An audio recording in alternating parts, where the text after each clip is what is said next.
তোমার শাশুড়ি খাইতাছি। মজা হয়েছে, অনেকদিন পরে খাইতেছি। খাইতে খাইতে বুক লাল হয়ে গেছে। একটা নিয়ে কোন সময় থেকে বইয়া রয়েছি। আজকে আমার বাসায় আমার শাশুড়ি মা আর ননাসের পছন্দের মোমো বানালাম। আর নিজের হাতে বানানো খাবার পরিবারের সাথে ভাগ করে খাওয়ার মজাই কিন্তু আলাদা। আমার কাছে বড় সুখ কি জানেন, আমার হাতে রান্না তারা পছন্দ করে, তারা খুব তৃপ্তি করে খেতে পারে। রান্না শুধু খাবার নয়, এটা হলো পরিবারের সাথে ভালোবাসা ভাগ করে নেওয়ার একটা উপায়। আর এই নিয়ে থাকছে আজকের ব্লগটি। আশা করছি ব্লগটি ভালো লাগবে। হ্যালো, আসসালামু আলাইকুম এভরিওয়ান, কেমন আছেন আপনারা সবাই? আশা করছি সবাই ভালো আছেন।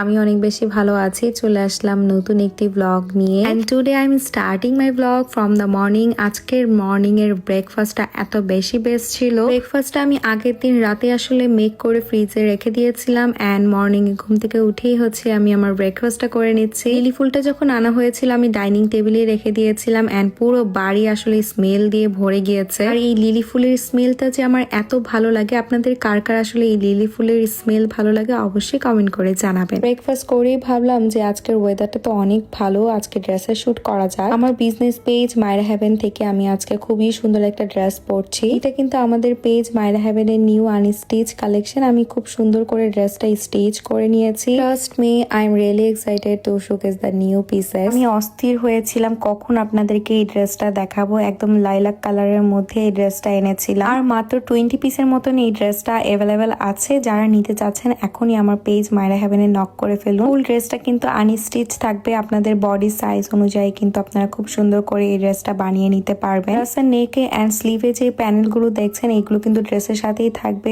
সাথে কিন্তু আপনার ওড়নাতে যে প্যানেলটা দেখছেন সেটাও কিন্তু ড্রেসের সাথে থাকছে। আমার কথা মাথায় রেখে আমি একদম পিওর কটনের মধ্যে এই ড্রেসটা এনেছি। এই যে লেসটা দেখছেন শুধু সেই লেসটা অ্যাড থাকবে না, বাকি সব কিছু কিন্তু এই ড্রেসের সাথেই থাকছে। ড্রেসের যদি কোনো ডিটেলস ভিডিও দেখতে চান আমার পেজ মায়ের হ্যাভেনে কিন্তু আপনারা সেই ডিটেলস ভিডিওটাও দেখতে পারবেন। আর আমার পেজেই কেন জানি এই টাইপের কালারের ড্রেস আনলি আসলে একদমই স্টকে থাকে না, উল্টা আরো আমি আপুদেরকে দিতে পারি না ড্রেসগুলো। 100 পিসের মতন এই ড্রেসটা এনেছিলাম, অলমোস্ট সোল্ড আউট সবকিছু। আর মাত্র কয়েকটা পিস আছে, আমি আসলে পরে চাইলেও এই ড্রেসটা রিস্টক করতে পারবো না। ড্রেসটা সোল্ড আউট হওয়ার আগে এখনই আমার ট্যাগ করা সেই পেজটাতে মেসেজ করে ফেলুন। যেই জামাটাই পরি না কেন সেই জামাটাই আপনাদের অনেক বেশি পছন্দ হয়। আর আপনাদের থেকে আমি এই পর্যন্ত অনেক সাড়া পেয়েছি। আমার ছোট্ট একটা বিজনেস পেজ, আপনাদের ভালোবাসার কারণেই আজকে আমি এখানে এসেছি। আমার জন্য অনেক অনেক দোয়া করবেন, আপনাদের ভালোবাসা আর সাপোর্টের কারণে যেন আমি সামনের দিকে আরো এগিয়ে যেতে পারি। ওনাটাও কিন্তু একদম পিওর কটনের মধ্যে থাকবে আর নামাজি ওড়না থাকবে অনেক বড় সাইজে। মায়রা হেভেনে আমার আসলে যেগুলো ড্রেস এতদিন সেল করেছি সবগুলো স্টিচ ছিল। আমি আসলে অনেক বেশি কনফিউজ ছিলাম যে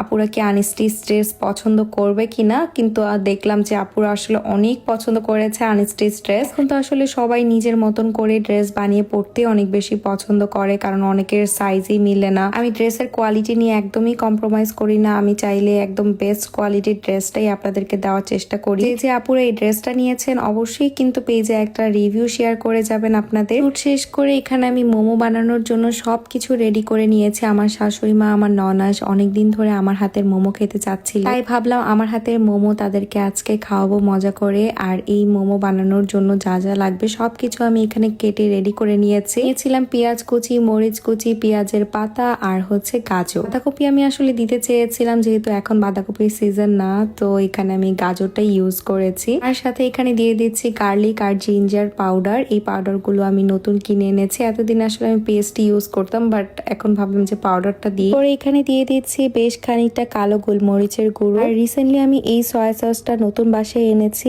এবিসির এই সয়া সসটা নাকি অনেক বেশি ভালো, এটা ঠিক অনেকটা। এই সয়া সসটা কিন্তু একদম হালাল, আপনারা কিন্তু বাসায় এটা নিয়ে ট্রাই করতে পারেন। এরপর সবগুলো উপকরণ আমি এখানে খুব সুন্দর করে হাতে মেখে নিচ্ছিলাম। প্রত্যেকটা মশলা কিন্তু আমি কিমাটার সাথে ভালো মতন মিক্স করে নিচ্ছিলাম। আর এই কিমাটা কিন্তু আমি একদম রেডিমেড বাজার থেকে এনেছি। এখানে তো একদম রেডিমেড প্রায় সবকিছুই পাওয়া যায়। আপনারা চাইলে একদম চিকেনের যে ব্রেস্ট পিস আছে সেটাকে ভালো মতন কিমা করে নিতে পারেন। কিমাটা মিক্স করতে করতে কিন্তু স্বাদ মতন আমি লবণ দিয়ে দিয়েছি। এরপর আমি এখানে ভাবলাম যে মোমোর তো মশলাটা আছে সেটা একটু দিয়ে দেখি কেমন লাগে। বাদশা ব্র্যান্ডের এই মোমোর মশলাটা কিন্তু বেশ ভালো, আপনারা কিন্তু এই মশলাটা দিয়ে বাসায় মোমো খুব ভালো মতন বানাতে পারবেন। আর এই দিক দিয়ে আমার কিমাটা একদম পারফেক্টলি রেডি করে ফেলেছি। এটাকে জাস্ট আমি আধা ঘন্টার মতন একটু রেস্টে রেখে দিব। কিমাটা রেস্টে রেখে দিয়ে মোমো ডোটা বানানোর জন্য এখানে আমি ময়দা নিয়ে নিয়েছি। ময়দা দিয়ে আমি আজকে মোমোর ডোটা বানাবো। বসুন্ধরার এই ময়দাটা নিয়েছিলাম। আপনারা হয়তো বা এতগুলো চিকেন কিমা দেখে ভেবেছেন যে এত মোমো কে খাবে। আমার শাশুড়ি মা বলছিল আজকে ডিনার একদমই করবো না, আজকে মোমো খেয়ে একদম পেট ভরাবো। এখানে আমি পরিমাণ মতন ময়দা নিয়ে ময়দার মধ্যে এখানে আমি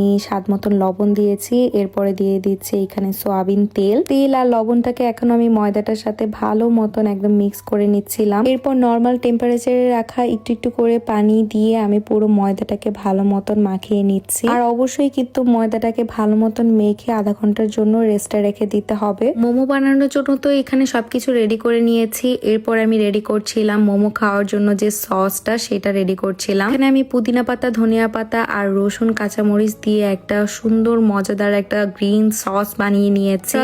এই গ্রিন সসটা খেতে অনেক মজা হয়েছিল। আর সাথে বানিয়ে নিয়েছিলাম চিলি অয়েল ছাড়া তো মোমো খেতে আসলে একদমই ভালো লাগে না। আমার শাশুড়ি মা আপু বাসায় আসার আগেই আসলে আমি কিছু কিছু মোমো আগে থেকে রেডি করে রাখছিলাম। আর বাংলাদেশ থেকে তো আমি পিড়া বেলুন নিয়ে এসেছি, এখন খুব ইজিলি আমি সব কাজ করতে পারি। ছোট ছোট মোমোর সাইজের এখানে আমি রুটির মতন বেলে নিচ্ছিলাম। এরপর কিমা ভালো মতন ভিতরে দিয়ে শাড়ির কুচির মতন করে এখানে আমি মোমোর ডিজাইন করে নিচ্ছিলাম। ঠিক এইভাবেই আপনারা হয়তোবা ভিডিওটা দেখে বুঝতে পারছেন যে আমি কিভাবে করছি। এখন আমি মোমো বানাতে বানাতে আসলে এত বেশি প্রো হয়ে গিয়েছি, আমার এখন এগুলো কিছুই মনে হয় না। আমার হাতের মোমোটা আসলে এত বেশি ভালো হয়, কিছুদিন পরপরই আমার শাশুড়ি মা বলে যে তুমি একটু মোমো বানাও। এই তো অলরেডি অনেকগুলো মোমো বানিয়ে আমি স্টিম করতেও দিয়ে দিয়েছি। স্টিম হয়ে গিয়েছে, আমার শাশুড়ি মারাও বাসায় চলে এসেছে।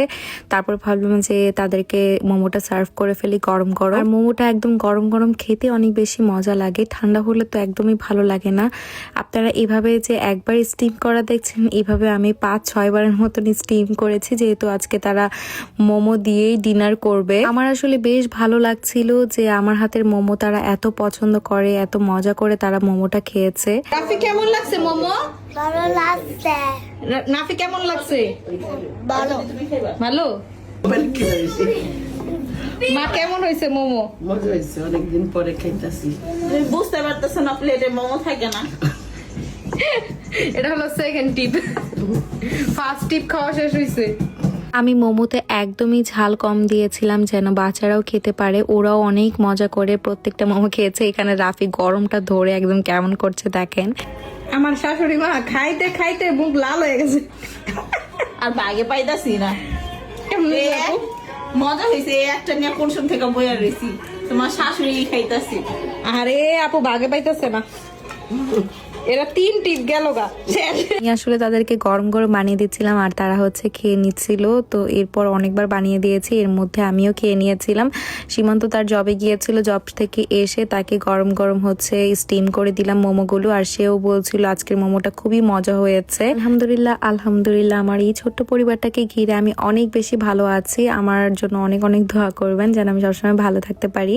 আর আজকের ব্লগটি এখানে শেষ করছি। সবাই ভালো থাকবেন, সুস্থ থাকবেন। আল্লাহ হাফেজ। ইউটিউব থেকে যারা ব্লগটি দেখছেন অবশ্যই আমার চ্যানেলে একটা সাবস্ক্রাইব করে যাবেন। যারা ফেসবুক থেকে দেখছেন অবশ্যই একটা লাইক ফলো করবেন।